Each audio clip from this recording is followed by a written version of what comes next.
ancla de vida, son tus promesas que me guían y firme estaré.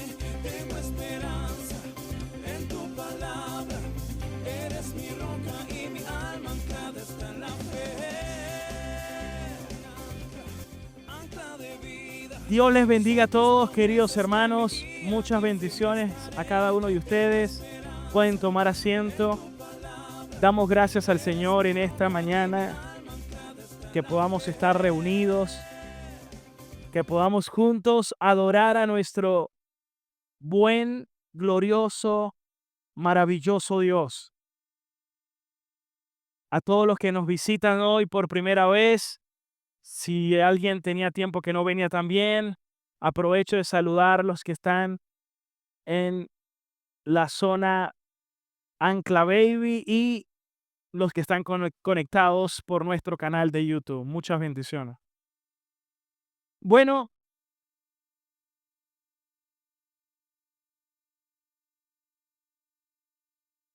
cuando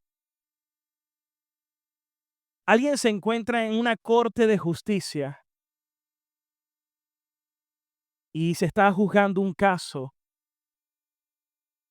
y se presenta una prueba, se presentan las distintas evidencias,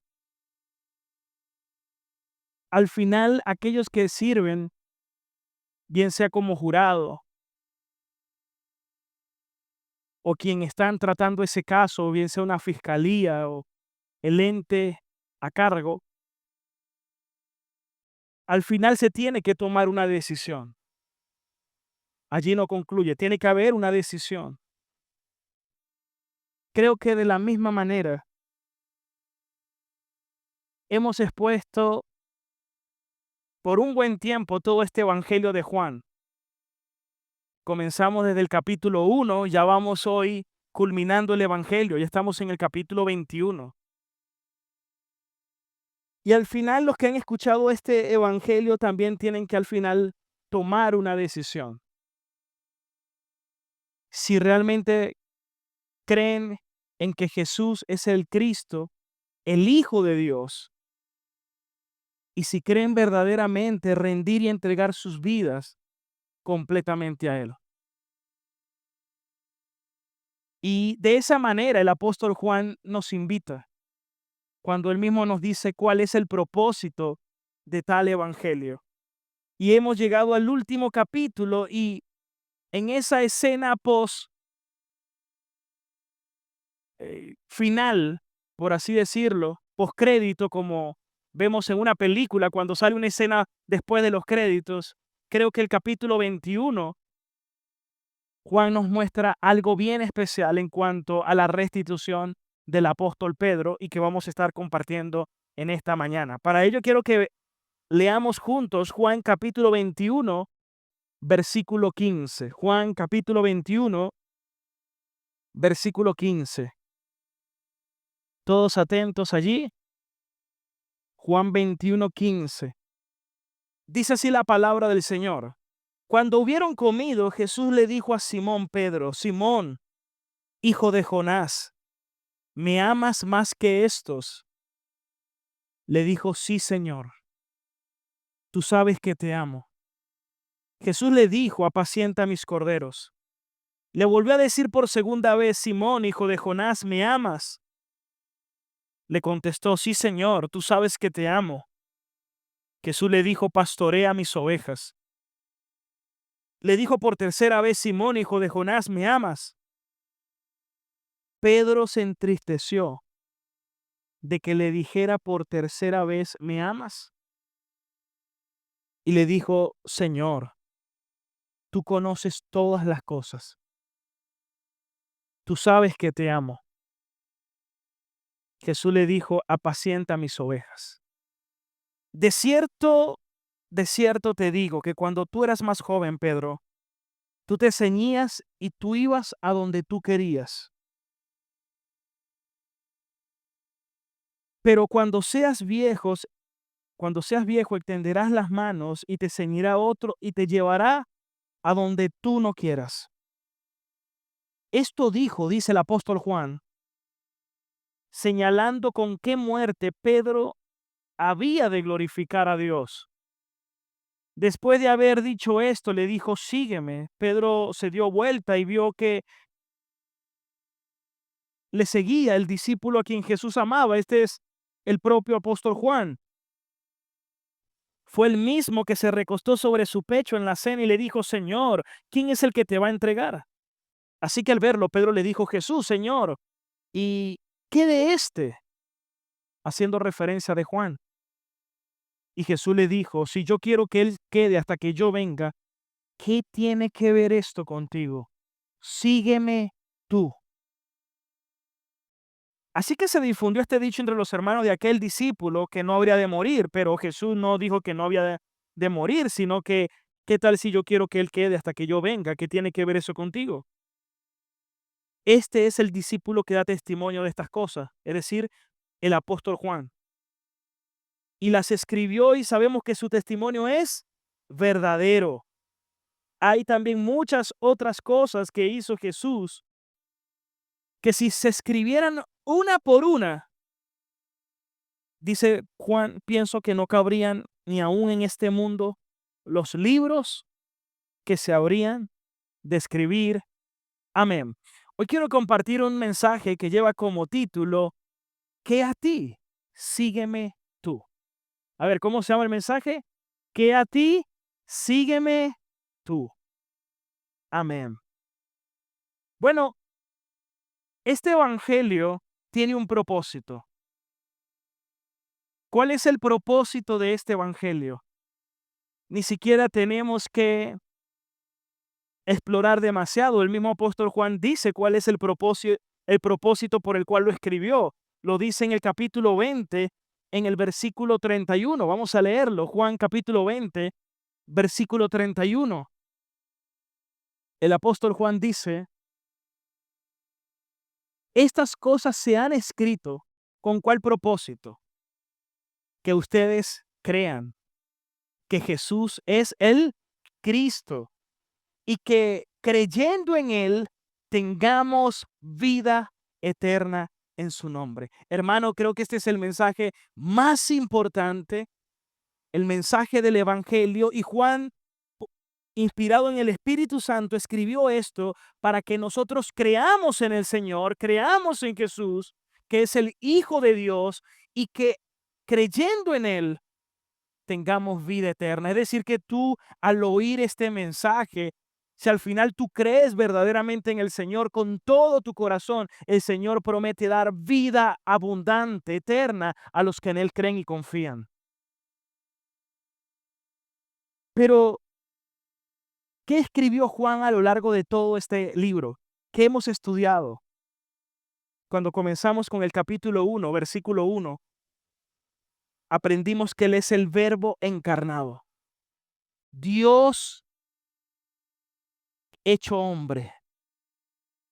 Dice Juan capítulo 1, versículo 1, en el principio, cuando solamente estaba Dios, cuando solamente era Dios, ahí estaba el verbo. En el principio era el verbo, la palabra, y la palabra era con Dios, y la palabra era Dios. Qué maravilloso, la Biblia nos habla del Dios Trino, el Dios Padre, el Dios Hijo y el Dios Espíritu Santo, el Hijo eterno, el Verbo. Y dice, en el principio era el verbo estaba con Dios, pero también dice, y el verbo era Dios. Versículo 2. Este era el principio con Dios, y versículo 3 dice, y todas las cosas fueron hechas por Él, fueron hechas por Él, y sin Él nada de lo que ha sido hecho fue hecho. Versículo 14.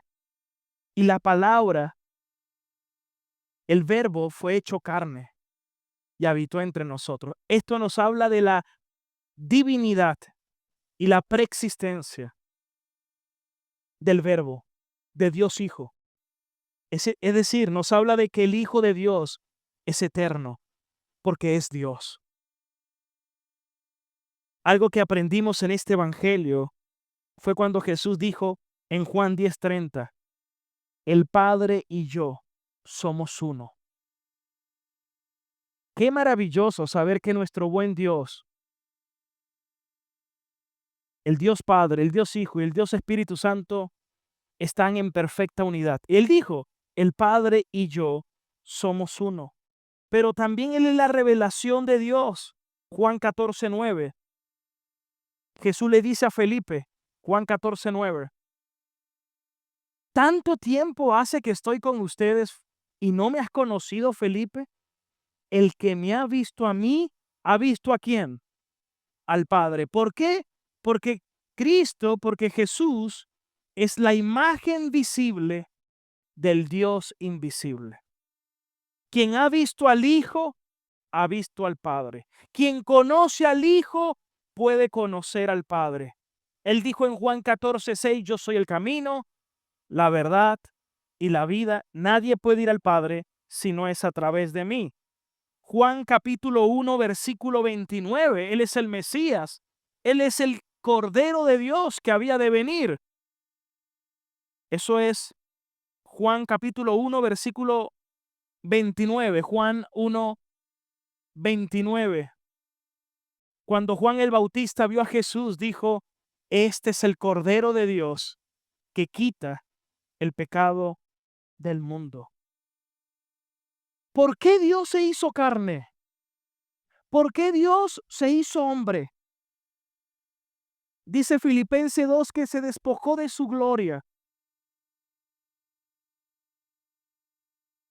y se hizo hombre, se humilló y se humilló hasta la muerte de la cruz. Y Juan el Bautista dice, Él es el Cordero que tenía que morir por nuestros pecados. ¿Y sabes qué nos habla eso, hermanos? Gloria a Dios por Jesucristo.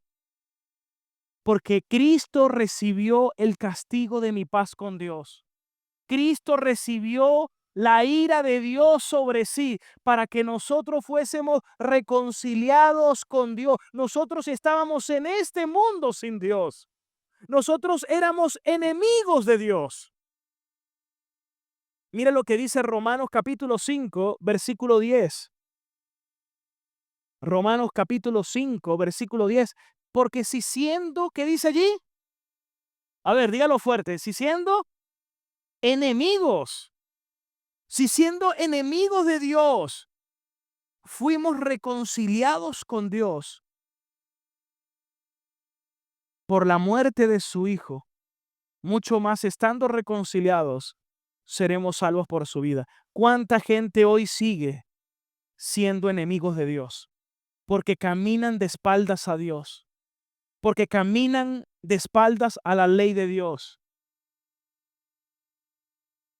Y dice Juan 3:36, o mejor, vamos a leerlo aquí mismo en Romanos capítulo 5, versículo 8, dos versículos antes, dice, mas Dios muestra su amor para con nosotros que aun siendo pecadores, Cristo murió por nosotros, versículo 9, y pues muchos más, estando justificados por la sangre de Cristo, seremos salvos de la ira de Dios. Cristo recibió toda la descarga de la ira de Dios sobre él para salvarnos a nosotros. Es decir, que en la cruz vemos el gran amor de Dios, pero vemos también al mismo tiempo la justicia de Dios. Que Dios es un Dios justo, que juzga, que castiga y que Él demanda justicia. Y Cristo satisfizo la justicia de Dios por cada uno de nosotros. Gloria a Dios que Cristo hizo lo que yo no podía hacer y Cristo llevó lo que realmente me libró y me salvó. ¡Aleluya!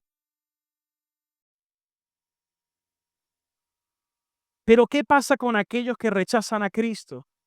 Juan 3:36. Juan capítulo 3, versículo 36. Por eso, el que cree en el Hijo tiene vida eterna, pero el que rehúsa creer en el Hijo no verá la vida, sino que la ira de Dios está sobre él. La gente cree que puede ofender a Dios, que se puede burlar de Dios y que va a salir ileso. Dice el escritor de los Hebreos que horrenda cosa es caer en manos del Dios vivo. Horrenda cosa es caer en manos del Dios vivo, dice el escritor de Hebreos. Ahora bien, por medio de Cristo, el Señor me reconcilió con el Padre. Ya no soy enemigo. Ahora puedo tener paz para con Dios. ¿Cuánta gente conoce usted que quiere tener paz? A lo mejor usted dirá, comenzando por mí, dirá usted. Bueno, pero la paz es el resultado de nuestra comunión con Dios y de gozar de la paz para con Dios. Dice Romanos 5.1. Vamos a leerlo. Romanos 5.1. ¿Cómo dice esa palabra, hermano? Vamos a decirlo todos juntos en voz fuerte. A ver. Justificados, pues, por la fe, tenemos paz para con Dios por medio de nuestro Señor Jesucristo. Amén, hermanos. Estábamos, escuche bien, estábamos destinados, éramos enemigos de Dios, separados de Dios, bajo la ira de Dios. Y como dice Hebreos 10:31, la cita que mencionaba hace un momento, Hebreos 10:31, dice, atento por allí, horrenda cosa es caer en manos del Dios vivo. Horrenda cosa, que el mismo escritor de los Hebreos dice, es horrenda cosa. Es más, Hebreos 10:27 también habla de horrenda, la expectación de juicio, sino que hay una horrenda expectación de juicio y de hervor de fuego que ha de devorar a los adversarios, es decir, a los enemigos de Dios. Pero la gente quiere leer la Biblia como si fuera no sé, como un, con un misticismo, que yo agarro esto y no busca entenderla, porque en el fondo no quiere comprender la palabra, porque sabe lo que la palabra dice.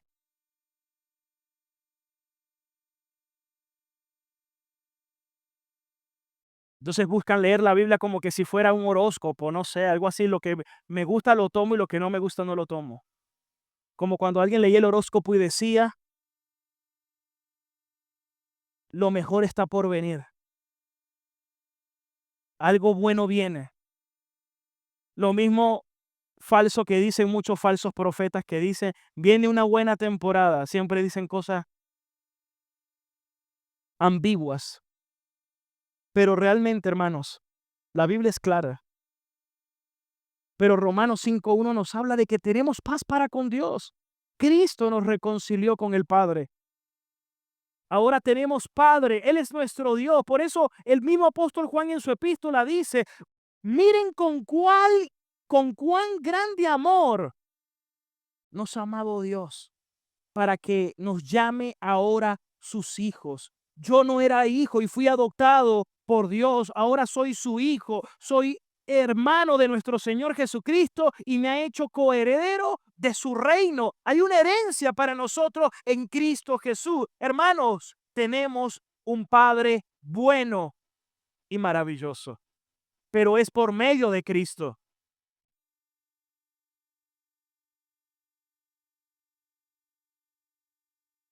Él es el yo soy. Cuando se presentó ante Moisés, Moisés dijo, ¿y quién diré quién me envió? Yo soy el que soy. Y Jesús se presentó y Juan presenta en este evangelio a Jesús como el yo soy. Él dijo, yo soy el pan de vida. Yo soy, ¿qué dije? El pan de vida. Jesús dice, hey, ciertamente en el desierto Dios envió el maná. Jesús dijo, yo soy el maná que descendió del cielo. Yo soy el pan de vida. yo soy el pan de vida. Y dijo en ese mismo capítulo de Juan 6, el que come mi carne y bebe mi sangre, tiene vida. Y eso es, hermanos, de que podamos comprender toda la plenitud de las riquezas inescrutables que tenemos en Cristo Jesús. Por eso debemos amarlo y conocerle cada día más para disfrutar de la plenitud de Cristo, sus riquezas inescrutables. Él es el pan que descendió del cielo. Pero él también dijo, yo soy la luz del mundo y el que me sigue nunca más estará en tinieblas. Él dijo, yo soy la puerta de las ovejas y el que por mí entrare será salvo. Yo soy el buen pastor y el buen pastor su vida da por las ovejas. Él dijo, yo soy la resurrección y la vida, y el que cree en mí, aunque esté muerto, vivirá, y todo aquel que vive y quede en mí, no morirá eternamente. ¿Qué estaba diciendo? ¿Cómo es alguien que esté muerto y cree vive? ¿Qué significa eso? Que hoy muchos están muertos espiritualmente, separados de Dios. Por eso Jesús le dijo a Nicodemo, de cierto te digo, que si tú no naces de nuevo, tú no puedes entrar en el reino de Dios. Pero les voy a decir, ¿ustedes saben quién era Nicodemo?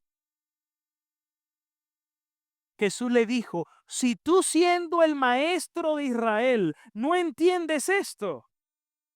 Hermano, Nicodemo era un erudito del Tanakh, de la Escritura. Y Jesús le dijo, si tú no naces de nuevo, no puedes entrar en el reino de Dios. Él no comprendió, ¿cómo tengo que nacer de nuevo? ¿Acaso tengo que entrar de nuevo en el vientre de mi madre? Siendo tú el maestro de Israel, no entiendes esto, lo que es le dijo, si no nace del agua y del espíritu. El espíritu es el que da vida, la carne de nada aprovecha. Las palabras que les he hablado son espíritu y vida.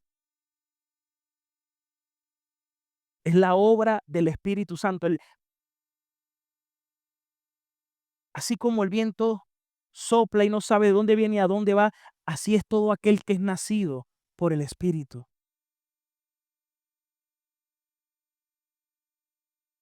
Y Él es la fuente de vida.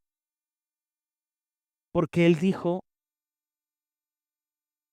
yo he venido a darles vida y vida en abundancia. Para que todo aquel que crea en Él tenga vida eterna. Hermanos, no hay forma de tener vida si no es en Cristo. Si alguien rechaza a Cristo, cometió la única forma, la única fuente de vida a la cual podía tener acceso. No hay otra. Pero Jesús también dijo, yo soy la vid verdadera, y el que permanece en mí, yo en él, este dará fruto, porque separado de mí, nada podemos hacer. Hermanos, en resumen, el Evangelio de Juan presenta que Jesús es la divina, preexistente y encarnada palabra de Dios, el único mediador y salvador. Él no es simplemente un profeta, un maestro, sino la revelación suprema de Dios mismo, quien cumplió la ley y los profetas y es el único camino para obtener la vida eterna. Como dijo Tomás, Señor mío y Dios mío, Él es nuestro Dios. El mayor milagro, hermanos, es que usted pueda conocer y amar verdaderamente al Señor.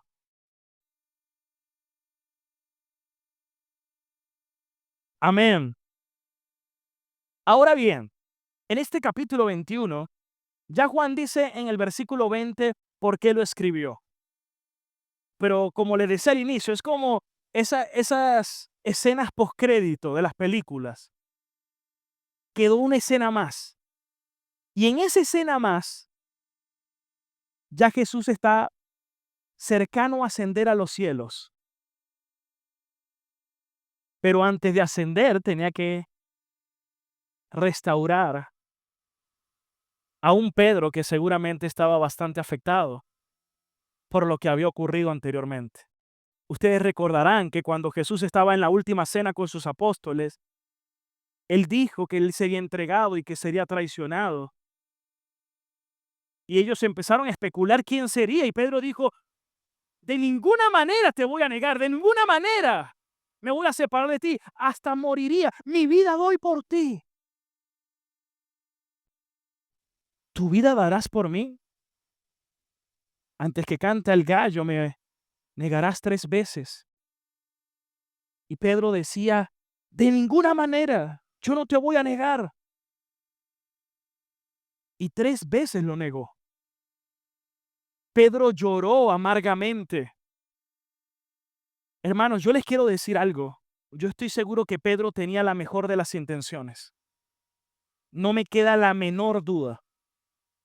Pedro, yo estoy seguro que amaba a Jesús. Pero el amor que nos sostiene no es nuestro amor por Dios. El amor que nos sostiene es el amor de Dios por nosotros. Pues siendo aún pecadores, Cristo murió por nosotros.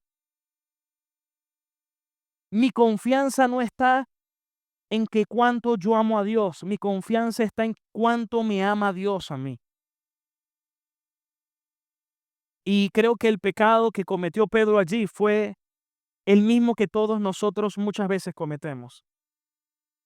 Cuando nos mostramos autosuficientes, independientes y creyendo que por nuestros propios medios podemos sostenernos, pasando por alto la palabra de Dios, cuando no es a nuestras maneras, sino a la manera de Dios. Pero ¿cuántas veces hemos querido hacer las cosas como nosotros creemos o como nosotros pensamos? Porque en lo más recóndito de nuestros pensamientos es como si dijéramos, yo creo que mi manera es mejor que la de Dios. Y él dijo, yo no lo voy a negar. Pero la Biblia dice que el corazón del hombre es engañoso y perverso. Por eso dice Proverbios, capítulo 3, versículo 5, fíate en el Señor con todo tu corazón, con todo tu entendimiento y no en tu propia prudencia. Teme al Señor, apártate del mal. Hermano, debemos fiarnos solamente en el Señor y no en nuestra prudencia, no en nuestra sabiduría. Y eso fue lo que le pasó a Pedro. Él creyó que no lo iba a hacer. Él creyó que él sí amaba más a Jesús y su capacidad, hermanos. Pero vemos cómo realmente terminó. Sin embargo, si leemos desde el versículo 15, vamos a leerlo, Juan 21:15, todos atentos por allí. Cuando hubieron comido, Jesús le dijo a Simón Pedro, Simón, hijo de Jonás, ¿me amas más que estos? Sí, Señor, tú sabes que te amo. Apacienta mis corderos. Le preguntó 3 veces. Y hay 5 maneras que Cristo desea que le sigamos, según lo que veo en el texto. Anote allí 5 maneras en la que Cristo desea que le sigamos. 5 maneras. La primera, que le amemos a Él por encima de todo. Le preguntó, ¿me amas más que estos? Normalmente los teólogos tienen 2 posiciones que posiblemente quiere decir el texto. Algunos dicen que se refería más que a estos, a los demás discípulos, y seguramente pudo haber sido así, ya que él había dicho en aquella reunión, mi vida daré por ti, yo te amo más que todo, yo jamás te voy a traicionar. Y cuando le dice, me amas más que esto, pero vemos que la actitud de Pedro ahora ya no era tan efusiva, ¿verdad? Como para decir, sí, te amo más que... Ahora vemos a un Pedro más humillado. Vemos a un Pedro quebrantado. Y yo les quiero decir algo, hermano. Gloria a Dios cuando el Señor nos quebranta. No, como 3 nada más lo comprendí. Otra vez. Gloria a Dios cuando el Señor pasa nuestras vidas por el quebrantamiento y somos tratados y el Señor nos quebranta porque el padre que ama a su hijo lo disciplina. Bienaventurado el hijo que cuando se sobresalta su padre lo corrige. Pero qué desdicha para que cuando el hijo se revela y comienza a tener una conducta contumaz, rebelde, qué lamentable cuando no tiene quien lo corrija. Pero gloria a Dios que los que somos hijos, el Señor nos quebranta, el Señor nos corrige, porque el padre que ama a su hijo lo corrige y lo disciplina. ¿A cuántos Dios los trata como hijos y los corrige y los disciplina? Amén. Gloria a Dios. ¿Sabe? Se aprende más en el valle del quebrantamiento que en la cumbre del logro.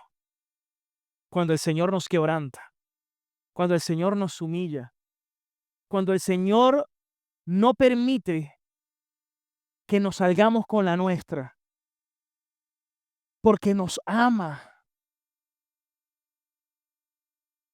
Y lo hizo con Pedro, lo confrontó. Él dijo, Satanás ha pedido para zarandearte, pero yo he orado por ti para que tu fe no falte. Gloria a Dios por Cristo. Hermanos, necesitamos ser corregibles, necesitamos ser discipulados. Pero le voy a decir la verdad, no nos gusta.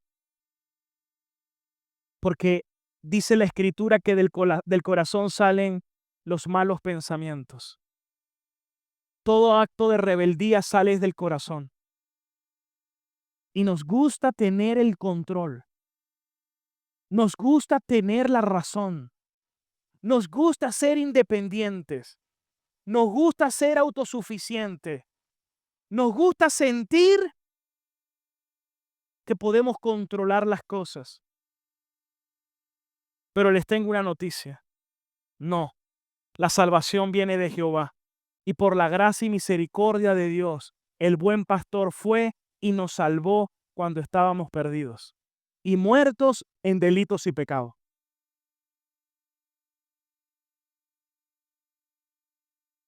Hermanos, el Evangelio ataca nuestro orgullo porque nos dice que ninguno es bueno. Si usted se cree bueno, le tengo una noticia. Estás terriblemente equivocado. No hay ninguno bueno. No hay ni uno justo. No hay ni uno que busque a Dios.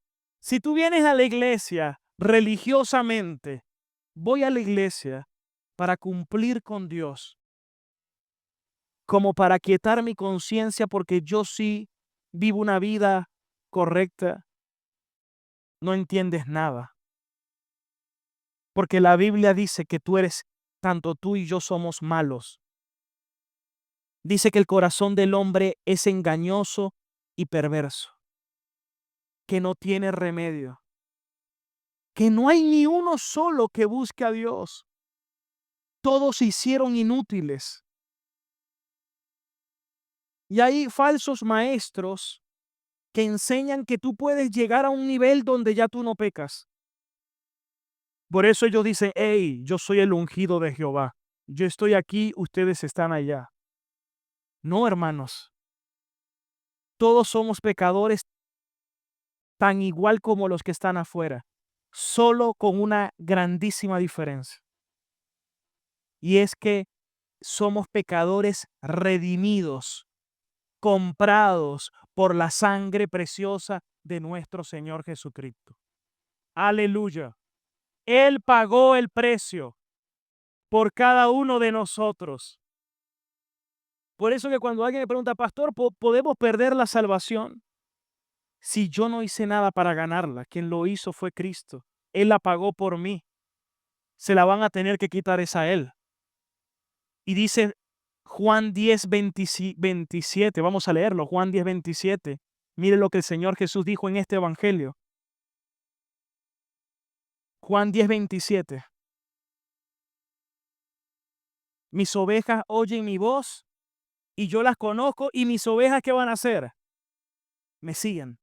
Él le dice a los judíos o a los fariseos: ustedes no creen en mí porque ustedes no son de mis ovejas. Leamos los versículos anteriores, el versículo 24. Y le rodearon y le dijeron: ¿hasta cuándo nos turbarás el alma? Si tú eres el Cristo, dínoslo ya abiertamente. Pero el problema no era que se lo dijera. El problema es que ellos no querían oírlo. Porque el versículo 25, Jesús le dice: ya yo se los he dicho, pero ustedes no creen. Y dice, ¿por qué no creen? Dice que no creen. Y dice, y no creen. Las obras que yo hago en mi Padre, ellas dan testimonio de mí. Versículo 26. Pero ustedes no creen. Y dice, ¿por qué no creen? No creen porque no son de mis ovejas. Porque solamente las que son mis ovejas van a creer al evangelio. Los que no son ovejas no van a creer. Ellos pueden llegar al punto de decir, Dios existe. Ellos pueden llegar al punto de decir, es verdad, pero no la van a creer con todo el corazón. Y mis ovejas oyen mi voz y yo las conozco y me siguen. 28. ¿Y qué hace el Señor? Yo a mis ovejas les doy vida eterna. No temporal, eterna. Ni nadie las arrebatará de mi mano. Nadie, nadie, nadie, nadie, nadie, nadie. Como nos decían en el colegio, y si alguien se llama nadie, tampoco.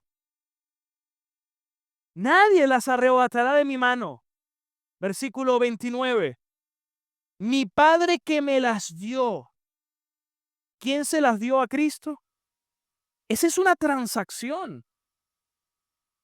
El pacto de redención nos habla de una transacción donde el Padre se compromete a darles al Hijo lo suyo y el Hijo dar su vida por las que el Padre le dio. Es una transacción entre las tres personas de la Trinidad. Nadie puede venir a mí si mi Padre no les trajere. Cristo tenía que pagar una gran deuda, una deuda impagable. Nadie las puede arrebatar de mi mano. Nadie la puede arrebatar de la mano de mi Padre. Bueno, quítenselas. Alguien dice, bueno, quítensela al Padre, a ver. A ver si pueden. Pero obviamente, ¿quiénes son salvos? Por sus frutos los conoceréis. Los que son alcanzados por la gracia, ellos van a dar fruto. Ellos van a perseverar. Ellos van a permanecer. Porque el que persevere hasta el fin, dice la Escritura. Es como la luz de la aurora, va de aumento en aumento. El mismo Señor dijo, el que comenzó la buena obra, Él la va a terminar. Si Dios inició la obra, Él la va a perfeccionar. Si no, entonces Dios, la comenzaste en uno, pero como que no la terminaste. No, si Él la comenzó, Él la va a terminar. Gloria a Dios. Aleluya.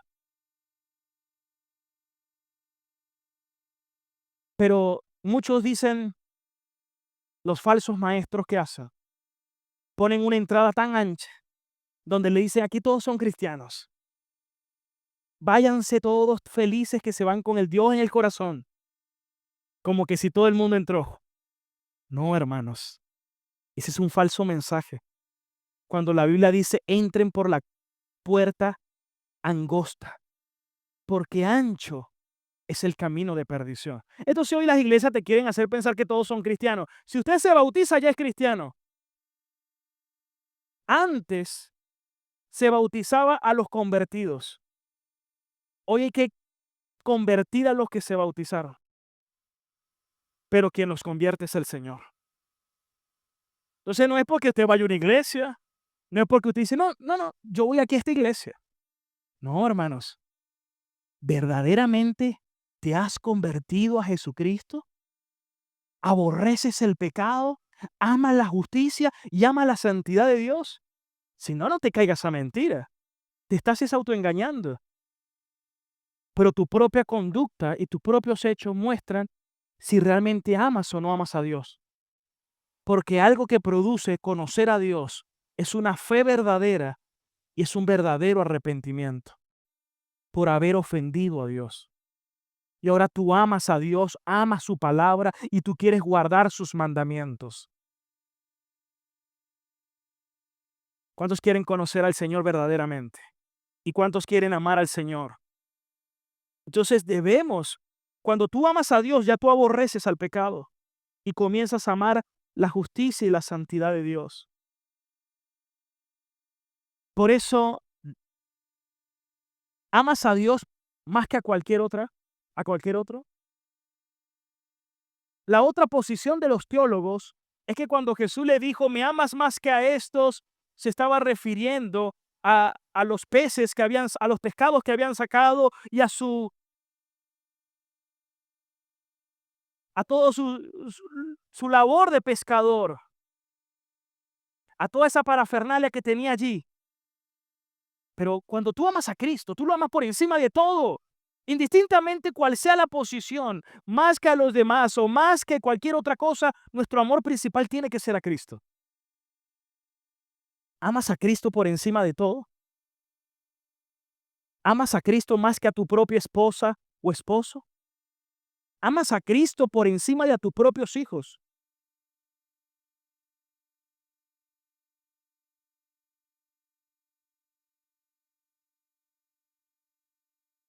¿Amas a Cristo por encima de todo? Dice la historia extrabíblica cómo murió Pedro.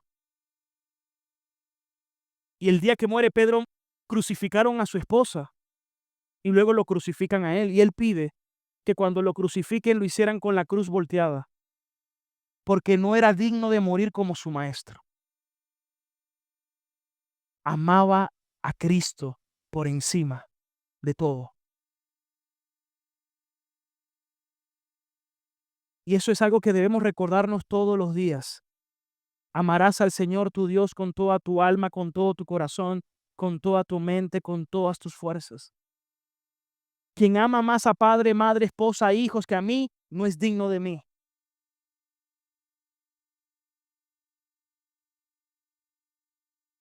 Pero Jesús le dice en las tres, apacienta mis ovejas. Porque Jesús también quiere, esta es la segunda manera de la forma como Jesús quiere que le sigamos. Y es que cuando tú amas a Jesús, tú vas a cuidar lo que Él ama. ¿Y sabe a qué Él ama el Señor? Sus ovejas, su iglesia. Mira lo que dice Pedro en Primera de Pedro 5:2. Primera de Pedro 5:2. El apóstol Pedro dice,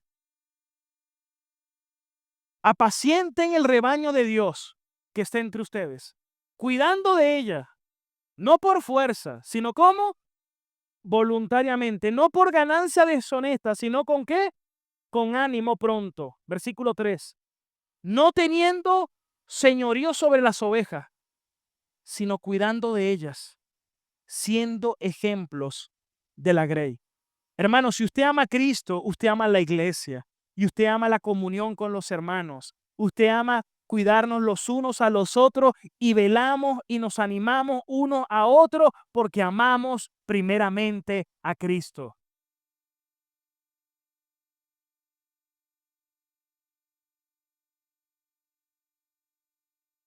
Ahora, yo te quiero hacer una consulta.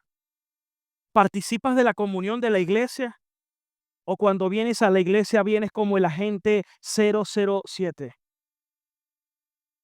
Así ya entré, ya me voy. ¿O realmente te interesas en los hermanos? ¿Eres el agente secreto o eres un agente de amor en Cristo? Cuando vengas, ¿en qué puedo servir? Conversa con otros, comparte con otros, interésate en tu hermano desde el amor, porque estamos llamados a pastorearnos los unos a los otros. Y eso nos involucra a todos, porque la primera oveja también soy yo, hermanos. Yo también necesito la comunión y ser pastoreados los unos por los otros. Qué terrible cuando el pastor se pone tan distante porque lo que está acarreando es juicio para sí mismo. No, tenemos que oler a oveja, tenemos que estar con las ovejas, tenemos que estar allí, cuidándonos unos a otros, velándonos unos a los otros, amándonos los unos a los otros. Y la oveja que más me da dolor de cabeza soy yo mismo, hermano. Esta semana anduve pidiéndole al Señor que me ayudara cada día. Señor, líbrame de mí mismo, líbrame de mi orgullo, líbrame de mi propio corazón, de mis propios deseos. Ayúdame a crecer en amor, en mansedumbre, en humildad, en paciencia. Ayúdame a amar tu gloria más que mis propios anhelos. Esa ha sido mi petición, Señor, ayúdame. Porque mientras más nos acercamos a Dios, más vamos a ver nuestro pecado y más vamos a odiar el pecado.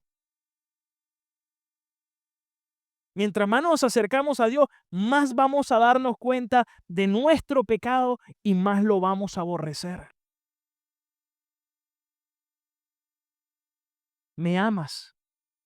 Pero mira la actitud de Pedro quebrantado. La tercera vez se entristeció y dijo, Señor, tú lo sabes todo. Ya no dijo como la vez pasada, ¿verdad? Ya no dijo, te amo por encima de todo, yo jamás me voy a apartar de ti. No, no, tú lo sabes, Señor. Tú lo sabes todo. Tú eres omnisciente. Tú eres Dios. Y eso nos debe llevar a humillarnos delante del Señor cada día.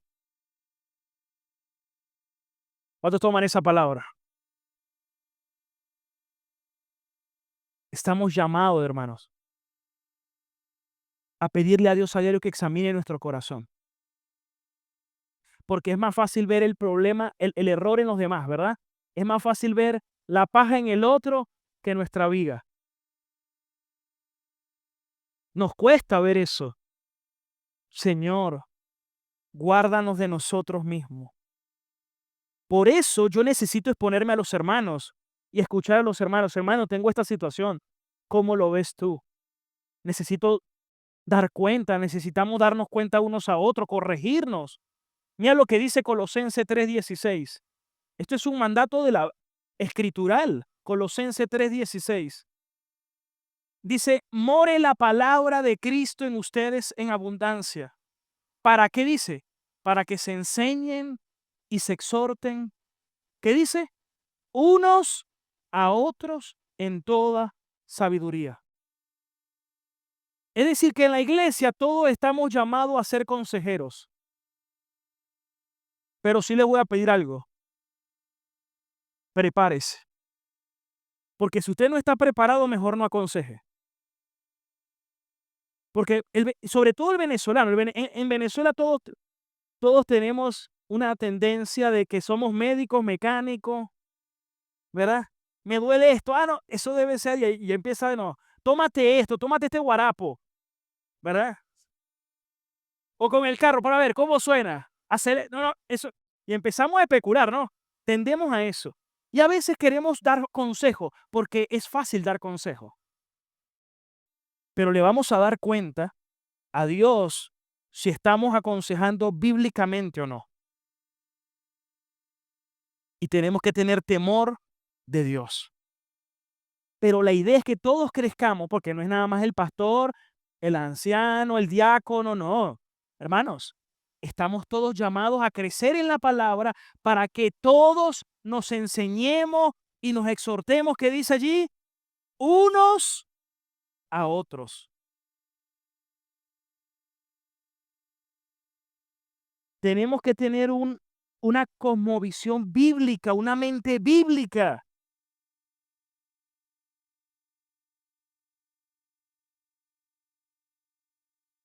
Para que podamos aconsejarnos correctamente. Y yo le voy a decir algo. No todos los consejos son iguales. Pastor, pero no hay un libro que te diga, este es el consejo exacto para esta situación. No, realmente la consejería bíblica no es blanco y negro, no es sí o no, son matices y requiere discernimiento. Por eso la Biblia nos llama es a crecer en discernimiento. Por eso cuando las personas me preguntan, pastor, ¿la Biblia es un manual de vida? Sí y no. ¿Por qué?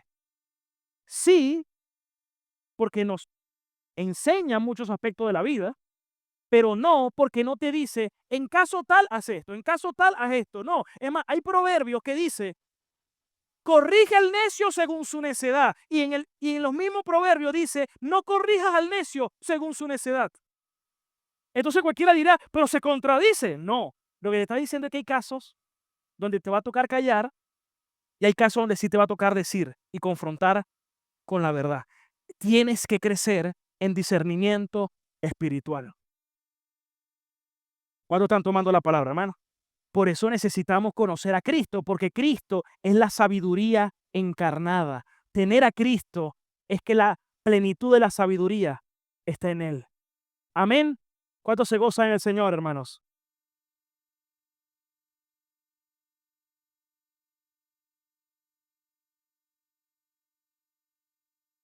Tercera manera de seguir a Jesús. Hermanos, hay que permanecer fiel en la persecución. Ya le dije cómo murió Pedro. Mira lo que dice Primera de Pedro 2:21. Primera de Pedro 2:21. Atentos allí. Pues para esto ustedes fueron llamados, porque también Cristo padeció por nosotros, dejándonos ejemplo, para que sigamos su pisada. ¿Qué está diciendo Pedro? Que Cristo padeció por nosotros, que nosotros también estamos llamados a padecer con Cristo, siguiendo las pisadas de Cristo. Seguir a Cristo es estar dispuesto a padecer. A ustedes se les ha concedido creer y padecer por causa del Hijo. En este mundo tendrán aflicción y dolor. Una vida cristiana es una vida también de sufrimiento. ¿Alguna vez alguien te predicó de esta manera? Busca a Jesús y se te acabarán todos tus problemas. Bueno, te dijeron una gran mentira, hermanos. Eso no lo enseña la Biblia. La Biblia no te dice que no vas a tener problemas ni que no vas a tener sufrimiento. La Biblia te dice lo contrario. Te dice que por causa del Hijo el mundo te aborrecerá. Pero confiad, dijo Jesús, porque yo vencí al mundo. Y los que estamos en Cristo hemos vencido con Él. Hermanos, y vas a tener oposición por seguir a Cristo. Y te voy a decir esto. Si usted dice, voy a ver Netflix, usted no va a tener problemas.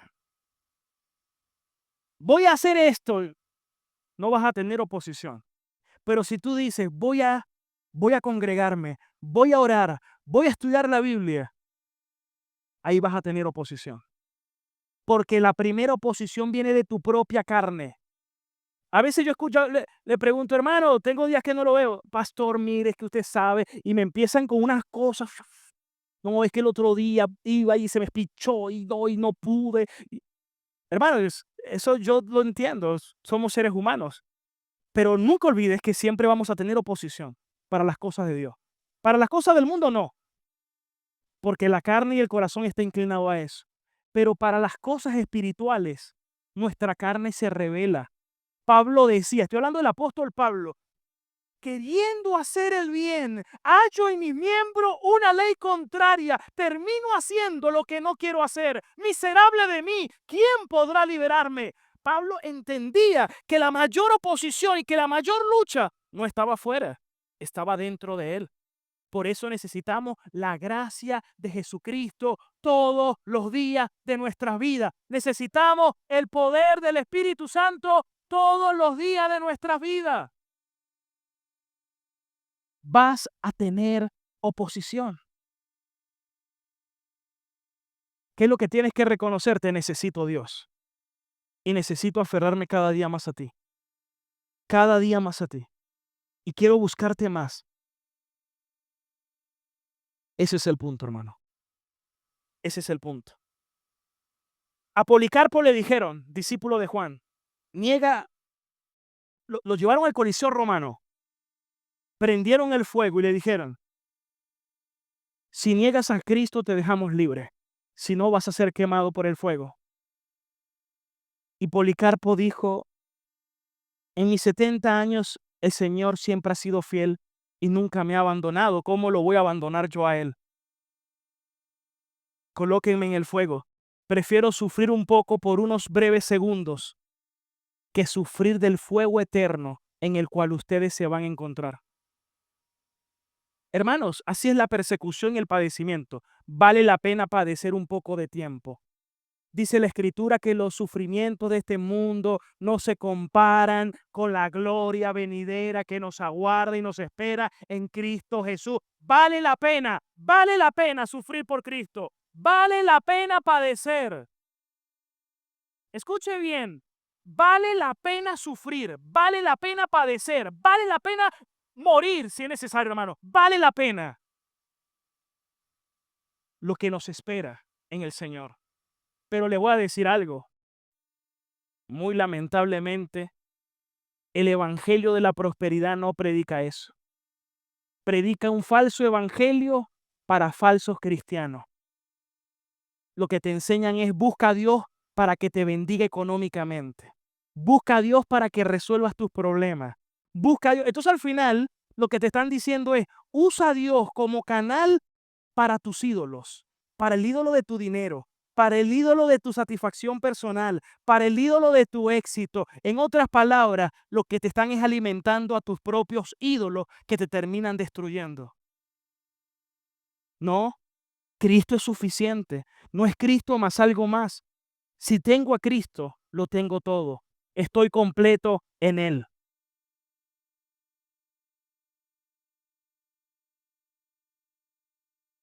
Hermano, si usted no busca, o sea, si tu razón no es Cristo, entonces no sirve de nada. No sirve. Y sería una falsa predicación. Una falsa predicación. Ni siquiera un milagro, no. Porque alguien que despide. Ah, sí, recibió el milagro, no recibió el milagro. Ese no es el centro de la Biblia ni del Evangelio. Porque los estás mandando directo al infierno si no le predicaste el Evangelio de Jesucristo. Pero lo hiciste simplemente para ganar adeptos y seguidores. Pedro le dice, ¿y qué hay de este? Refiriéndose a Juan. ¿Qué a ti? Sígueme tú. Algo que nos dice el Señor es, pon tu mirada en mí, sígueme tú. A veces queremos que los dos den mi amor, vamos a ponernos de acuerdo para comprometernos juntos en el Señor. A la cuenta de 3. 1, 2. No, hermanos. En El progreso del peregrino de John Bunyan, cristiano, para salir de la ciudad de la destrucción, dejó a su esposa y a sus hijos. Y al final estuvo dispuesto a sellar su vida con su muerte.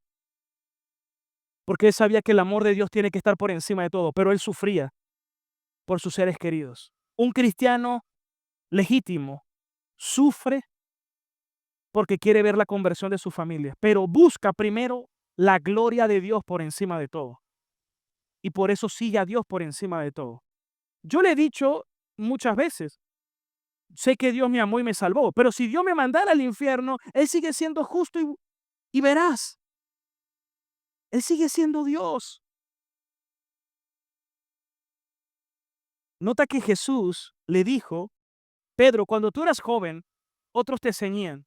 Perdón, tú te ceñías, pero cuando seas viejo, otros te ceñirán y te llevarán a donde tú no querías ir.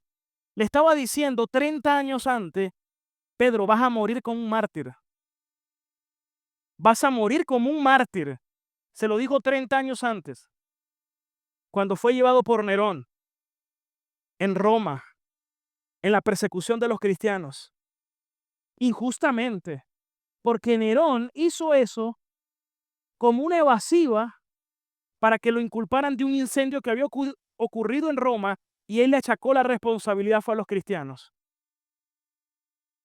Pero todo es parte de la providencia divina. Ok. Por eso el cristianismo no se centra en resolverte el problema. escuchen esto. ¿Dios transforma vidas? Sí. ¿Dios puede sanarnos? Sí. ¿Dios puede restaurar nuestros matrimonios? Sí. ¿Dios puede hacernos crecer en las distintas áreas? Sí. Pero no es pero esa no es la razón del evangelio, ni es el centro del evangelio. Todo es conforme a su voluntad. Todo sigue siendo una añadidura. Pero a veces cuando nosotros venimos queremos que Dios nos resuelva los problemas así. No, y el Señor quiere es transformarte y discipularte y que tú vivas para su gloria. Y miren lo que dice Juan cuando dice, lo que estaba diciendo de Pedro era con qué clase de muerte le iba a glorificar. Es decir, que con la muerte de Pedro, él glorificó a Dios. ¿Sabe qué deberías buscar tú en cada paso de tu vida? Señor, ¿de qué manera yo te puedo glorificar más? Señor, ¿cuál decisión es la que más te va a glorificar? Señor, ¿haciendo qué cosa estoy honrando más tu palabra o te estoy amando más? Esa debería ser la razón, hermano. Y por último, ya para culminar, sé que hay un poco de calor, también aquí estoy padeciendo de calor, ¿no? Pero lo más importante es que estamos en Cristo y que estamos disfrutando la palabra, ¿no? Amén. Y si le cuesta un poco, dígale a su corazón, soporta la enseñanza y el calor también. Dice la Escritura, terminando, Juan 21, los 2 últimos versículos. Este es el discípulo que da testimonio de estas cosas y escribió estas cosas y sabemos que su testimonio es verdadero. ¿Sabe qué nos dice Juan aquí? Que estamos llamados a confiar en la revelación de Dios. ¿Cuál revelación? La Escritura. Este es el discípulo que da testimonio y que escribió estas cosas y su testimonio es verdadero. Y si tú amas a Cristo, Él quiere que tú lo sigas a través de su preciosa palabra, a través de las sagradas escrituras, que es el testimonio de Dios. Hermanos, hemos presentado suficientes pruebas y evidencias. Es hora de que ahora cada uno de ustedes tome una decisión. ¿Quién es Jesús para ti? ¿Un carpintero? ¿Un hombre más? ¿El mayor de los lunáticos porque se creyó Dios? ¿O verdaderamente el Hijo de Dios, el Verbo encarnado, la propiciación de nuestros pecados, verdaderamente Dios y verdaderamente hombre, quien vino y sufrió por nosotros la ira de Dios, la provisión de Dios, el regalo de Dios para justificarnos y reconciliarnos con el buen Dios eternamente? Si Él es para ti, cree con todo tu corazón. ¡Aleluya! Cree en Él, cree en Él. Cree en Él con toda tu alma. Y desde hoy vive para Él. Síguelo tú. Vamos a estar de pie, hermanos. Ancla de vida, son tus promesas que me guían y firme estaré. Tengo esperanza